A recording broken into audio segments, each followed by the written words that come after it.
magandang araw sa inyo. Narito ako ngayon sa sa Lamayan, dito sa tiyahin namin, huling lamay na dito sa Pook.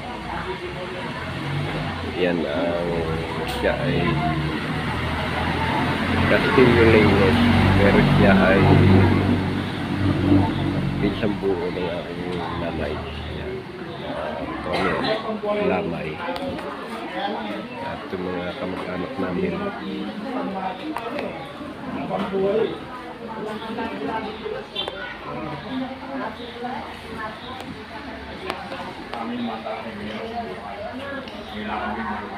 Kain na kayo dito.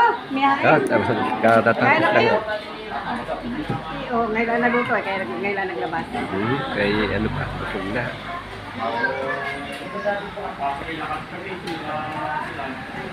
Kain na kayo. Yan na lang po. Ano na sa loob? Marami pang dumarating. Kain na Salamat kayo. po.